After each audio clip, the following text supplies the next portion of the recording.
Dr. Carlene, talking about nutritional effects and mental health. And she's a bariatric surgeon. I'll let her give you guys a quick update of her background, and then we'll go in from there. Okay.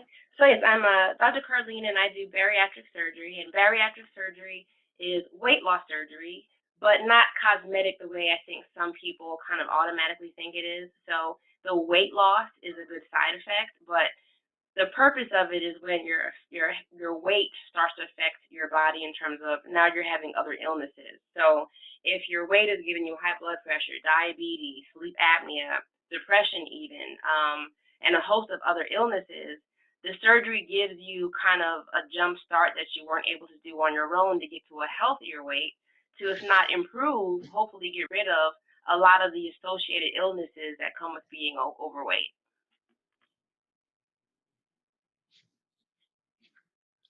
Yes.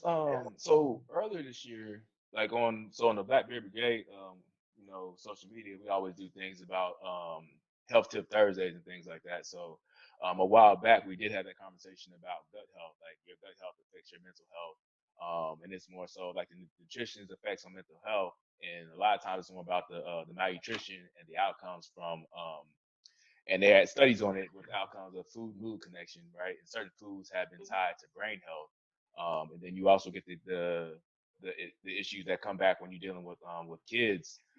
So you have kids that go to school. Sometimes they're malnourished, and then they get diagnosed of. They're talking about like, oh yeah, you have ADHD, when really it's the chemicals and the sugars in the food that are causing some of the issues that they're having, right? So then, Mhm. like, when your gut health isn't in check, you also start experiencing other issues that kind of go from there. So let's kind of like start on that part of the conversation and kind of go from there. And I want to get you guys' take on that. Sure. Yeah, absolutely. From my end, it's really, really important to also talk about how some of this develops, right? So when I was working in schools as the lead therapist on staff, a lot of times teachers would come in and they would talk about a child's behavior and say, hey, I think that this child has ADHD, or I think this child it has autism spectrum disorder. We didn't call it that back in the day. I've been around for too long.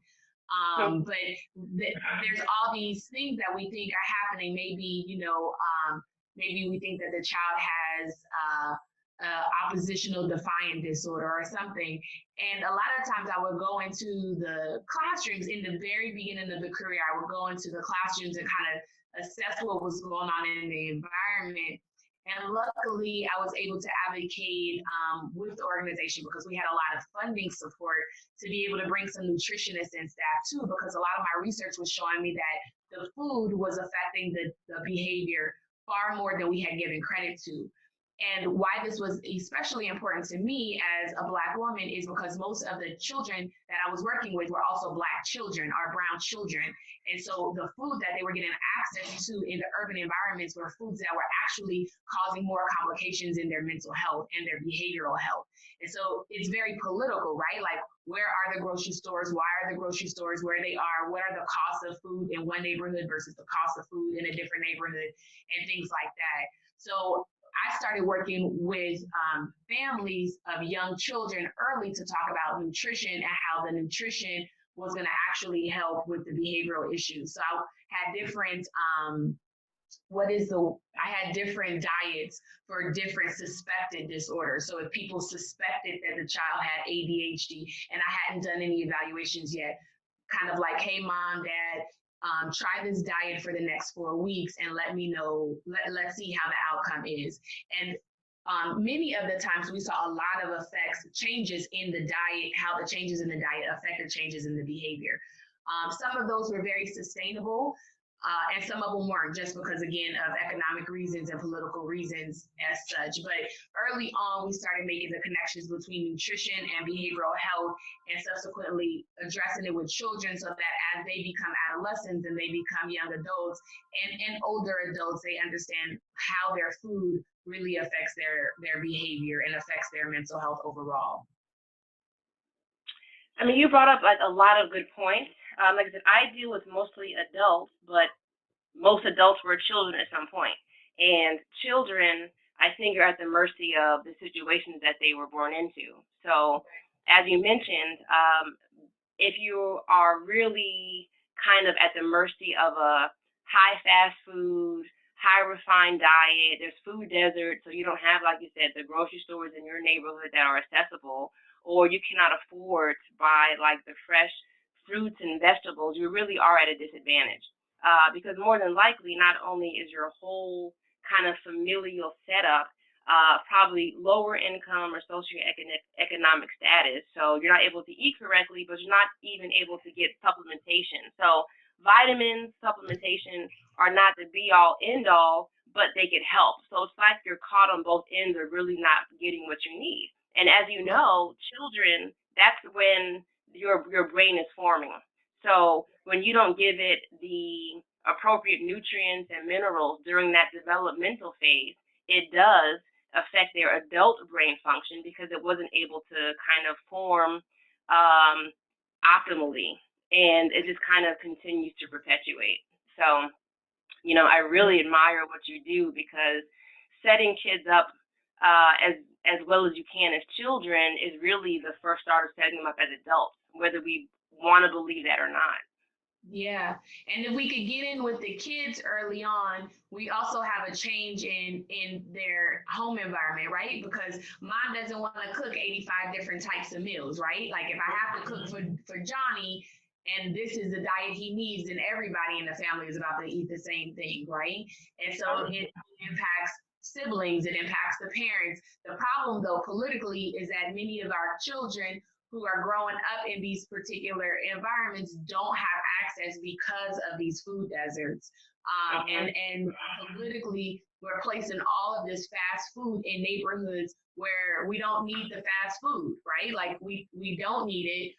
And it's causing all these additional issues for us, especially as we get into that gut health and talk about how so much of our like we talked about a second ago, how much so much of our dopamine and serotonin levels are stored in our gut, and if our gut health is not strong, if it's not good, it's going to affect our mood. And a lot of times, my adult clients, are coming in and thinking that their gut health, their physical health issues only affect their mental health because they're not happy with what's happening physically. Like they don't like the way their body looks, or they don't like the way they feel tired and sluggish, and subsequently that's causing frustration and disappointment because I used to have this energy and I used to be able to do that. So their connection to it is backwards a little bit, right? It's inverse because they think that the physical is causing their satisfaction around their physical health is caused, or lack thereof, is causing mental health issues, when actually it's no, we need to actually get into the physical piece of it, being your gut, to talk about those dopamine and serotonin levels, which affect your mood, which affect your interests, which affect your highs, which affects your satisfaction, etc. Yeah, so there was a couple of things though I want to touch on that. Dr. Carlene, you also mentioned a piece about the vitamins, and you also have the pro Black Health entity, right? So you have the vitamins and things of that nature that's 100% natural.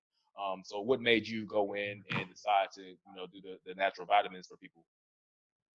The reason why my husband and I started the vitamin company Pro Black Health is because I'm a surgeon. I do mostly weight loss surgery. I also do some general surgery, but most people, for them to need the services of a surgeon means that they're kind of in a bad place with something. So I see a lot of young people with old people diseases. So I mean 30-year-olds and 40-year-olds with not just diabetes, but uncontrolled diabetes, not just high blood pressure, but like stroke level blood pressure. And then these are affecting other issues when they have a surgical problem. So, I had to do colon surgery on a 30-something-year-old woman, that her diabetes led her to a lot of complications, not to mention the fact that she was obese, which didn't help. And what I'm finding is a lot of us brown, us black, we don't have a lot of education on preventative health care and management, but we also don't often have the resources to be able to go to a primary care on a regular basis and keep tabs on things. So we use the emergency room when it's bleeding, falling off, or you're in extreme pain. By then, we're so behind the eight ball. So the reason why we started the company, the vitamins, yes, they are as natural as we could get them based on our resources.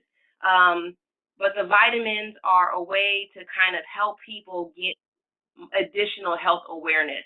So vitamins aren't for everybody. Are there other ways to be healthy? Of course.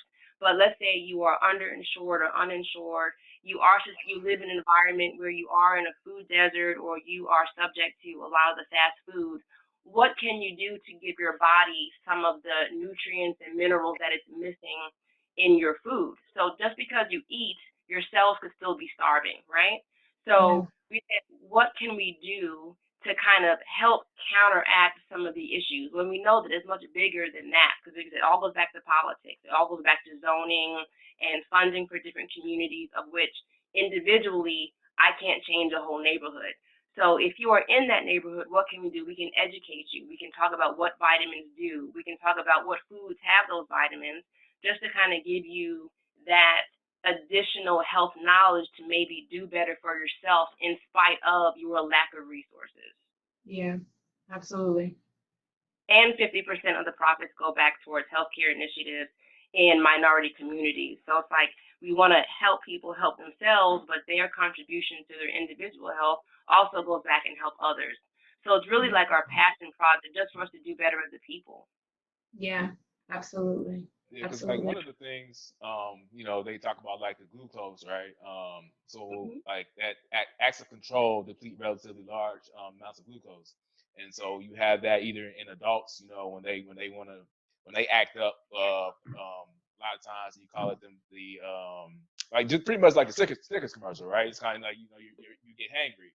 You know what I'm saying? I know when I'm hungry, and if I don't eat breakfast in the morning, I have those same issues where like I tell people like, look, you're gonna waste my time really well. I gotta eat breakfast, whether you ready to eat or not. I'm gonna eat because I already know Right. by the end of the day I'm gonna have an attitude for no reason, right? So Hmm. Hmm. it's kind of just dealing with that, and then you have that in adults, and you have to deal with that in kids, and where they have those nutritional deficiencies from there. The other part that was brought up is a part of the with the stores, right? So when you're going shopping and you're buying these highly processed foods, a lot of times a lot of the vegans and vegetarians are actually thinking they're going natural and getting natural foods when they're switching to things where you get like the Beyond Meat. Um, then you had the thing like corn before, which is a QUORN, which was actually the first supposedly meat-based plant that actually had a lawsuit against them because they were talking about they had it was based off of mushroom, but then they found later on that it possibly wasn't.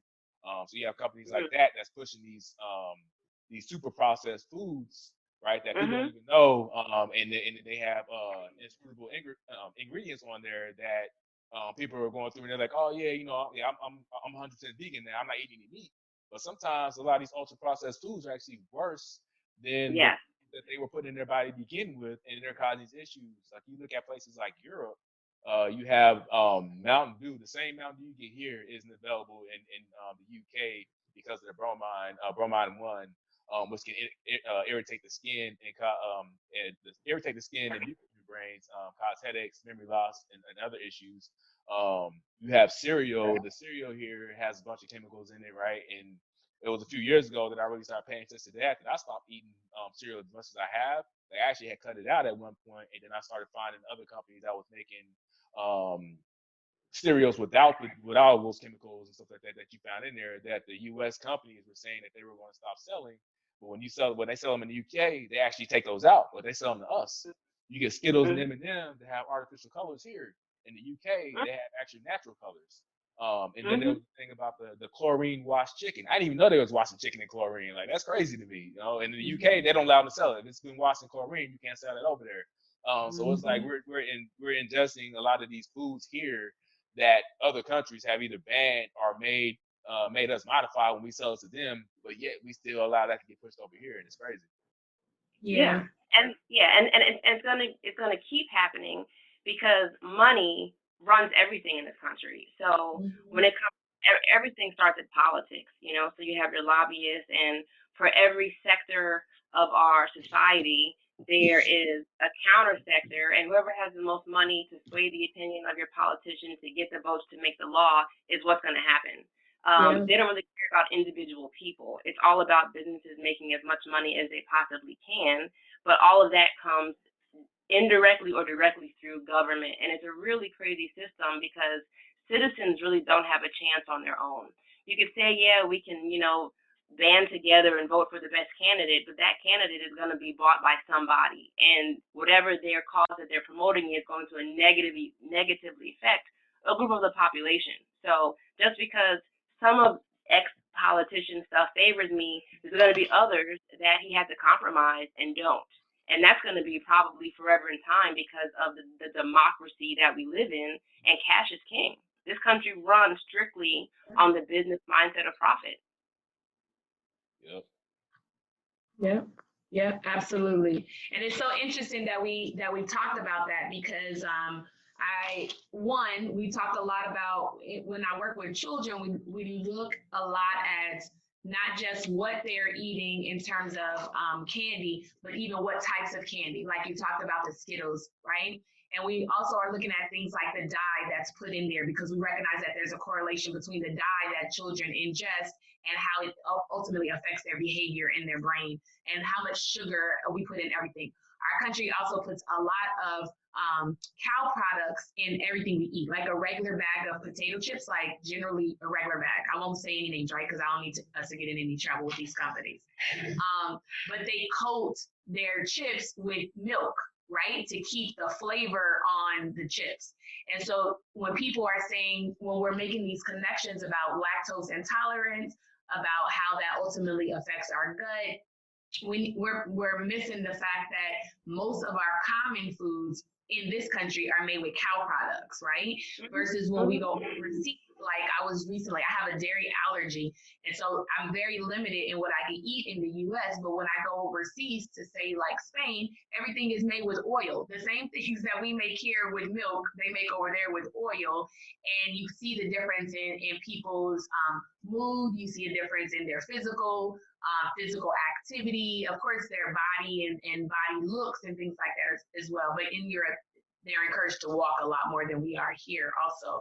But it's so interesting because, again, how we started off this conversation around how politics really affect food and how food really affects mental health. It's all connected, and we're not putting enough correlation between politics and mental health. We think that they're separate things, but they're not. Even what is being published in a lot of our books and journals is very political. Who is the publisher and how it's supporting, right? So when we have these great advertisements around different vitamins that are available or different food options, when we're doing the research, and Dr. Carlene, I'm sure you've done a lot of research as well. When we do our research to publish, depending on who we go to publishing, they may reject the article because it's not aligned politically with what they're supporting at the time or what their local are investing in, which again puts our people in a major deficit, right? Because they're not even getting, we say that people have a lack of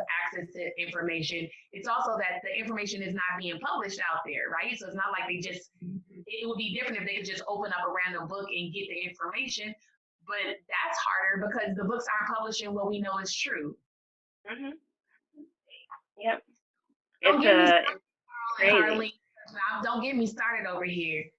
Well, don't get me started because I feel the same way. Because I even was saying, even about our company, like sometimes when I talk to people, it's like we have the election coming up, and I'm gonna say most people. I'm not gonna put my opinion on the opinion of anyone else, but I've heard a lot of people, express their disappointment and unhappiness with our current president. And we had issues with the voting at the last election or about to come up. I have a feeling it's going to be a similar situation. But let's just say, it was better. You had a better alternative than our current president to vote for. The issue is, big elections come around every 4 years. However, there's so many local and minor elections that require daily surveillance and people banding together to make their voice heard to make a difference. Now, if all of us are unhealthy, if my diabetes or my obesity or my high blood pressure make it so that I got to do dialysis 3 days a week, I'm on disability because I can't walk, whatever the issue is, that I can't go to my voting poll, I can't go to the protest, I can't, get it to write my congressman. We Yeah. really are at a severe disadvantage because yes, we can complain, but we can't do anything about it, and that's a travesty to me. So it's like we want better, we want different, but it's got to start with us actually not waiting for somebody else to do the hard work for us. We have strength in numbers. You can't wait for that same 10% to do all the legwork. It's 90% of us who ain't doing nothing, and half of that 90% have physical limitations where it's probably not going to happen. So Yeah. where do we start? How do we get ourselves? That's what I'm saying. We charge a company to really build ourselves as a community as a whole to make a difference for what are we at 13, 14% of the whole population to work Mm-hmm. on that. But of that 13, 14%, the minority actually even have the physical stamina to like do the legwork to really start making a difference on the ground level so that it can hopefully triculate up to these bigger issues. Right. Absolutely. Absolutely. I agree. And it even segue into that. We're talking about the eating, the mental health, and just nutritional effects in elections, right? You get after the last election, a lot of that stuff led to people emotionally eating because the outcome wasn't that Mhm. way that they felt it should have been. So then Yep. you have people overeating because of the emotional effects, and just going that way with it. So I know you guys see from both ends the effects of the emotional eating people, whereas you get those on your end, Dr. Carlene, and you get those on your end, Dr. Linnell. So what kind of saying how do you guys deal with that, and what conversations you have with those people, and what are you seeing from that aspect? It's so interesting, and I don't know how much Dr. Carlene and I see the same because she gets to work on it from a different Right. lens than I do, right? But when I work on emotional eating, in fact, I did a presentation. Excuse me, I did a presentation recently at a conference in which I talked about emotional eating from an attachment theory. So I didn't talk about it from the desire to eat or the range of emotions. I talk about it more so from the lens of when we are missing something in an attachment, we tend to turn to what then makes us feel good, right? And so a lot of the reasons that we could potentially reduce some of the emotional eating has to do with increasing our social interactions with people or our relationships with people.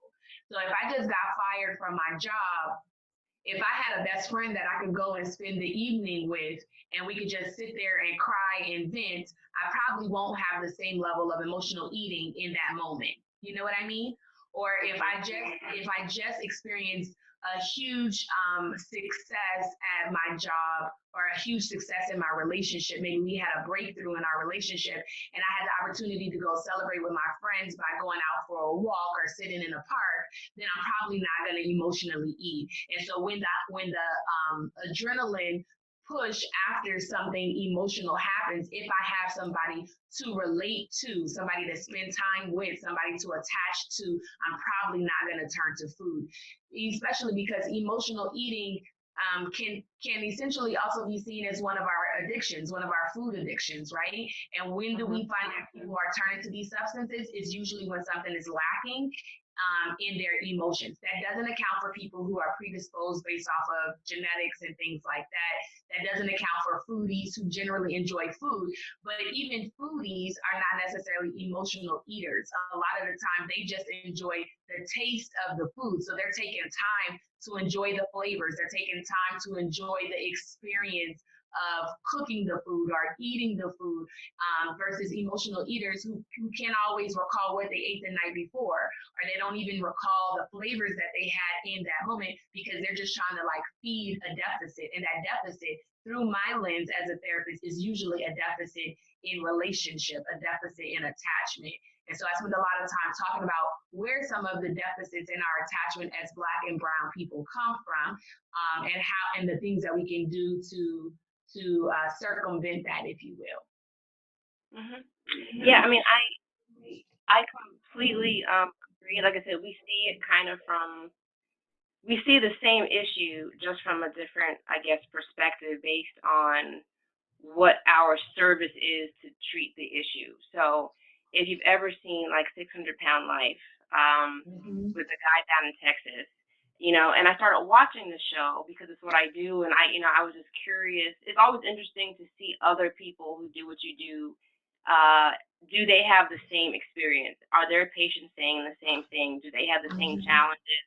Like I said, my most obvious issue or diagnosis that I deal with is morbid obesity, but all the other issues that come with morbid obesity are kind of like my secondary kind of things that I'm treating. But how do you get to be 100, 200, 300 pounds more overweight? Like you said, it's not, for a lot of those people, it's not about how the food tastes directly.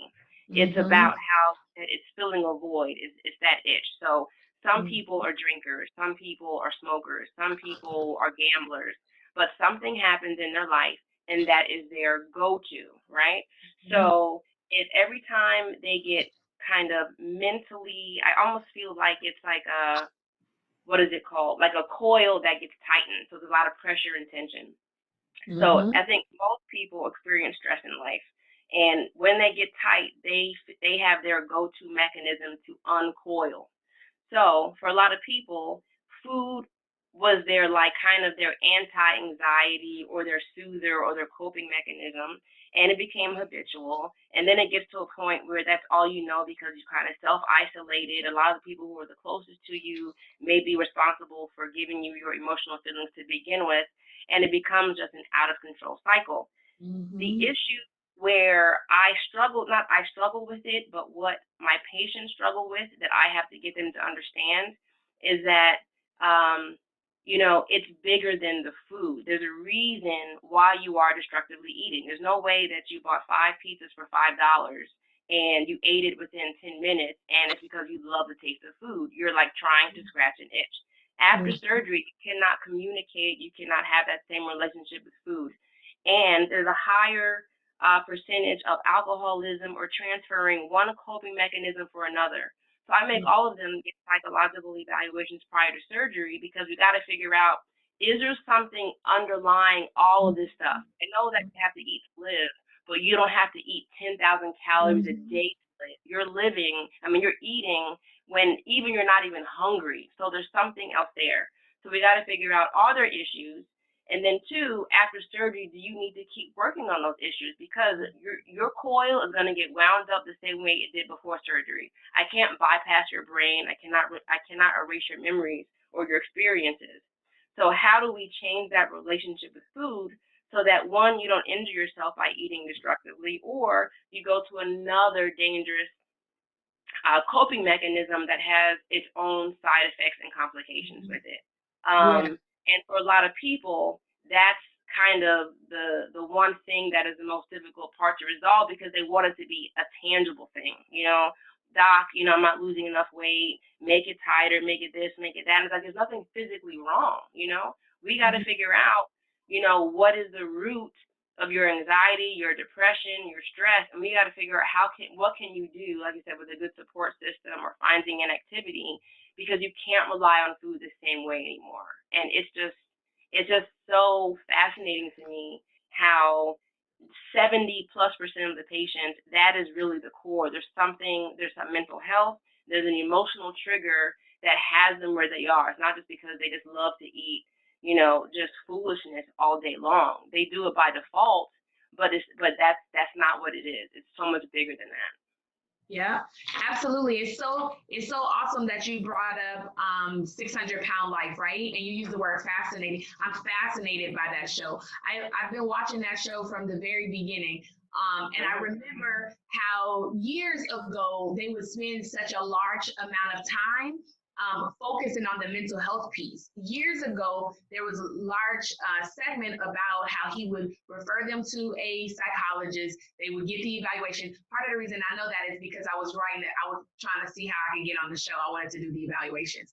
But I was like intrigued because what I was finding was that a lot of these folks had experienced trauma, a lot of physical trauma, and sexual trauma, but a lot of emotional and relational trauma also. And then, and consequently, but what was always available when people weren't always available, food was generally available, right? And it's their only friend, and never let them down. The same word for everybody. Exactly. And something happened because a second ago we talked about politics and publication and media. And the same thing happened with the show where they started removing the amount of time that they were focusing on the psychological well-being. And I know that you all in bariatric surgery do require, them to be evaluated and to get their letters and to get their support and go through a number of sessions, which I absolutely 100% respect and believe in. But there was something with the show in which that amount of attention and time around mental health had decreased. And probably because it's far more entertaining to watch a person go through a bariatric process and eventually potentially get to this body makeover than to really explore what got them in that situation in the first place, which is the trauma that many people have experienced but don't often want to talk about, right?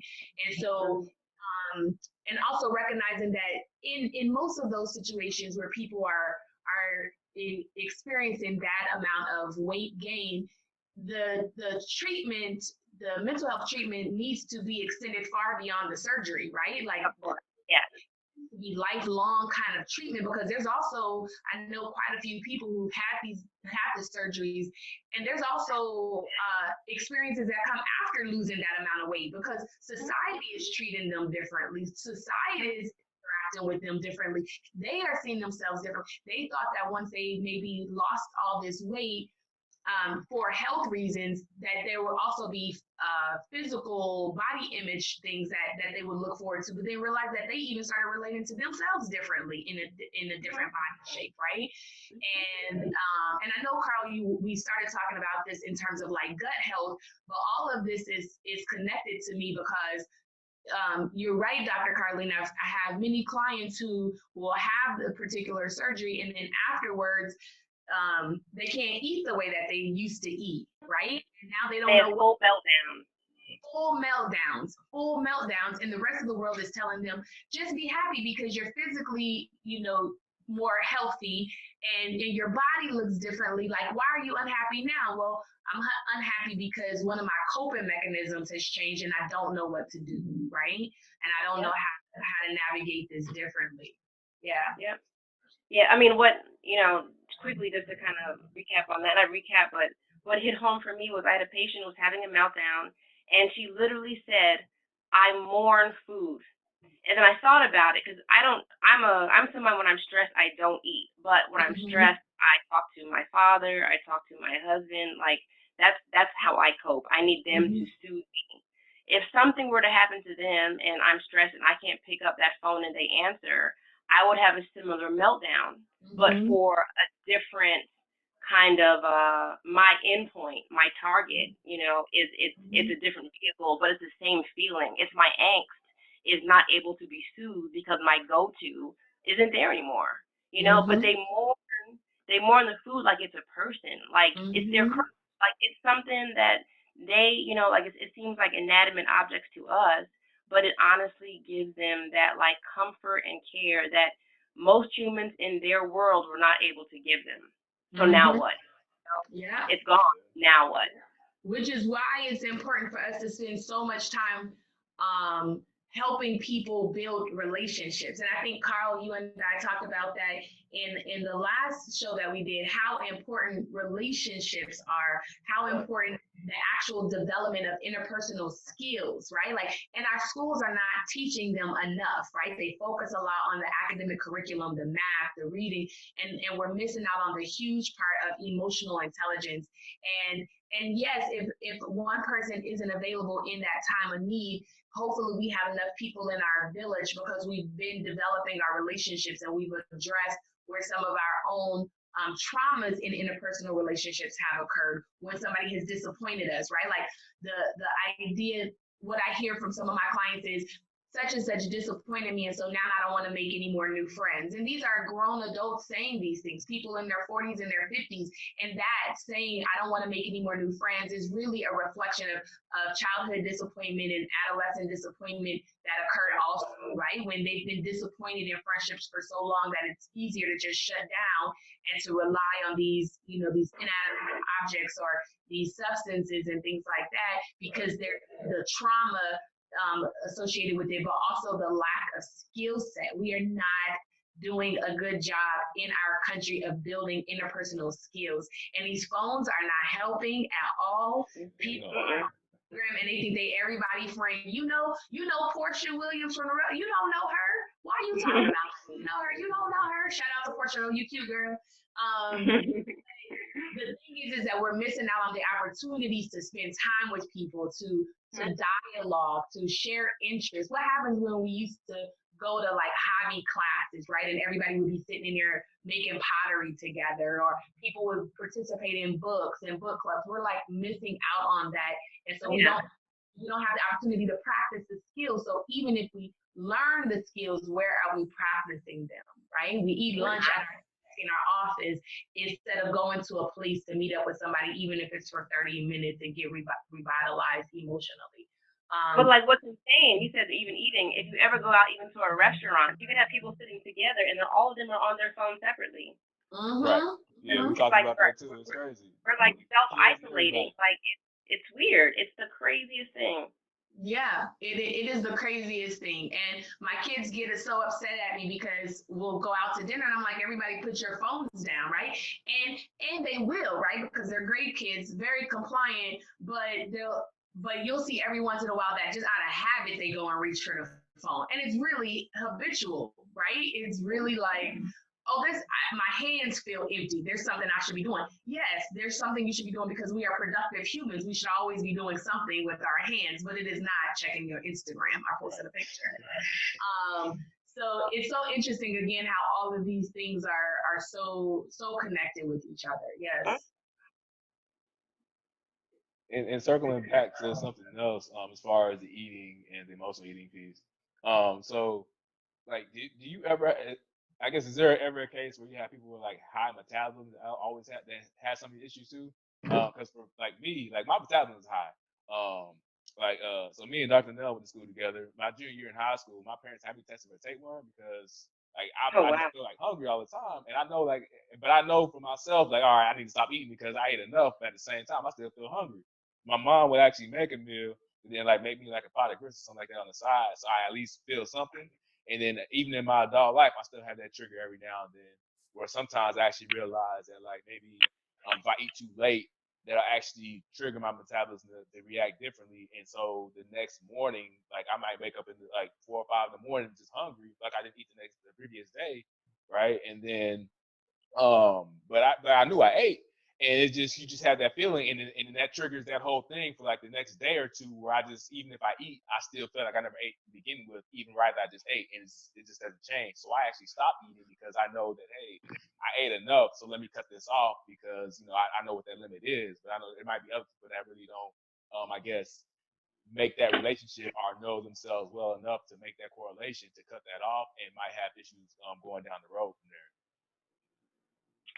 Yeah, like I said, because it gets very complicated when we start getting into metabolism and the diet versus the mood, because what comes first. But typically, people with high metabolism, regardless of what they eat, typically don't have issues with severe obesity, because severe obesity can cause all the same issues as just a bad diet.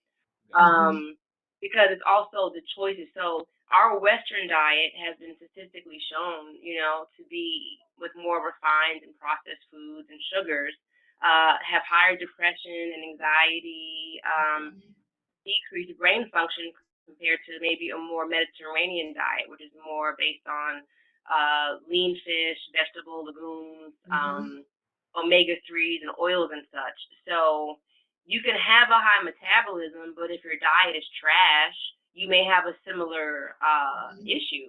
So you could be obese and maybe not even eat as bad, But like I said, what comes first? Is it because your sleep apnea? Have you sleep deprived? It's been shown that sleep deprivation leads to depression. You're depressed, so you eat, or you're tired and you sit at a desk. So now I eat chips and cream with a little bit of coffee in to stay awake. So I keep gaining weight. Like, it's so difficult to stop the hamster wheel to figure out what is the issue when all the issues are feeding on each other. Absolutely, 100%.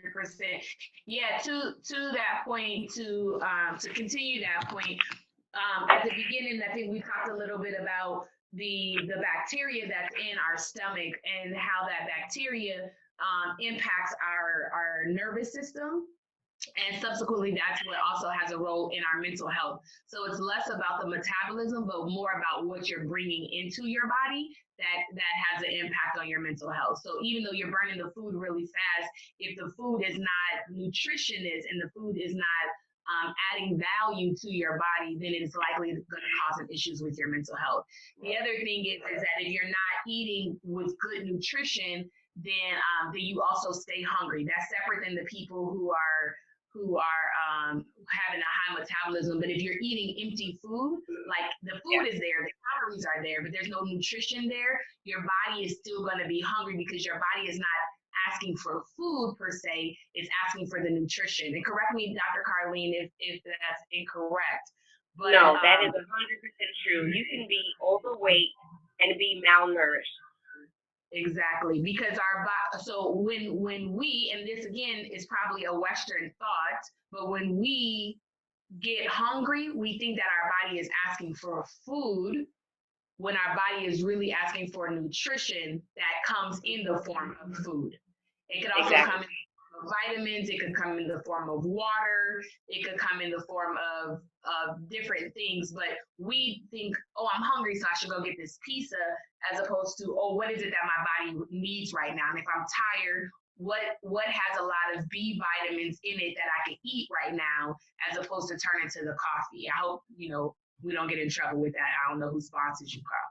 But sometimes we turn into these chemicals, which is not really what our body is asking us for at the time. And we don't know the difference because, again, we're not learning the difference because, again, our school systems need to be teaching more about nutrition and health as opposed to just the academics pieces, right? Because nutrition and health and interpersonal skills, all of those things are things we need beyond the 12th grade, things we need beyond college, beyond our graduate schools and our professional schools. We need those things to live healthy lives and create the experiences that we were put here to have. You mean that pyramid that they show us in school isn't enough? Or whatever it is these days? No, it's not enough. That's not enough. Nobody is paying attention to that daggone pyramid. That pyramid is not enough. You need to teach them how to read the pyramid and how to actually use it in their life. And when their body is thirsty, how to understand the difference between thirst and hunger. Because everybody out here eating this food and not drinking no water. Jeez. Nope. I'll say. Wake up drinking soda. Sorry, I'm again. They wake up drinking soda and Mountain Dew. It's horrible. Horrible. But I know. Then we have this soda and the Mountain Dew. And after a while, those things are just full of sugar. They're not full of B vitamins. And so we're going to crash. And then when we crash, we're irritable. We're utilizing wrong interpersonal skills. We're trying to eat something at this point. We're doing all these things. And really, it could have been resolved if we had water first thing in the morning as opposed to going to soda or even orange juice. People drink orange juice first thing in the morning, and it is not good for our bodies. We drink it because of the vitamin C effects and things like that, but it's not good in terms of like the sugar and then how it ultimately will affect your energy levels and your psychological functioning for the rest of the day. Yep. Right. You'd be better at taking like vitamin C supplementation over drinking orange juice. A small serving of orange juice has over 25 grams of sugar in it. Yeah. So what are you getting more, sugar or the vitamin C? The sugar outweighs the benefits of that little bit of vitamin C that you got in that orange juice. Yeah. And what's funny about that is that my son has energy deficient migraines. So he has a really high metabolism like Carl. Carl didn't mention that he was an athlete in high school too. So that's also why he was eating up all the food. My son has energy deficient migraines, and one of the things his neurologist said was that we need to give him orange juice. So give him water first thing in the morning, and then give him orange juice because the orange juice has so much sugar in it that that's going to set him up for that early morning part until we get his breakfast done, right? But he had to eat his breakfast afterwards too. But that goes to say that the doctors are like, they recognize that it's not even the healthiest thing to have, but it can prevent certain issues like these energy deficiency rates. Yeah. I know it's getting late, and both of you have patients this afternoon, so I'm not going to keep you much longer. So Dr. Carlene, where can they find you at, and where can they find your shop at? Sure. So the Pro Black Health website is Pro Black Health, PROBLK Health, HEALTH.com. And we are on the social media, Instagram and Facebook. Pro Black, PROBLK_health is our handle. And I have a Dr. Carlena, Dr. DRKARLEENA. I'm also on Instagram separately, which focuses more on just like the weight aspect of what I do in my doctor life. But information is key, and I'm welcome to everything. I love talking to people about this because your health is your biggest asset. And not just physical health. Your mind controls your body. So if you cannot mentally process to be able to have your body move the way it's supposed to, then not what's the point, but we're really doing ourselves a huge disservice, and we just don't put enough emphasis on the whole body. Yeah, absolutely. And what's one tip or one takeaway that you want to give for people to just either make a change or just help them out? I think the one tip that I want to encourage people is to really take your health and your future in your own hands. I did a talk yesterday at a women's empowerment event, and we can go on Instagram and Facebook and the internet, and like you said, find all about Portia Williams and the rest of the housewives and somebody we can't stand, and we can find all the gossip we want, but we won't go to Google and look at what is too many carbs, what are good carbs, what are bad carbs, where can I find certain vitamins. We won't take the time to educate ourselves on the stuff that really matters. So people really need to take their health into their own hands, because if you just wait for somebody to spoon feed you something and that person is sponsored by a company that cares about profits, there's no telling if it's really good information. It may not. It may be good information for you to buy the product or service to line their pockets, but it may not be healthy for you. So if you learn how to read a food label yourself, you understand how many carbs you should have in a day. If you understand what you need, nobody can tell you anything that you can't find out on your own. But it takes time and it takes work. But we need to take our health back. Right now, we just sit around and wait for people to tell us stuff and believe it, and that's dangerous. Right. Absolutely. Absolutely. Right. Appreciate you coming on today and having this conversation. I'm sure everybody will get a lot of benefit and value from it. This was fun. I would love to do it again. Isn't it great? Yeah. Like I said, especially if it's something you're passionate about, it's cool. Thank you for having me.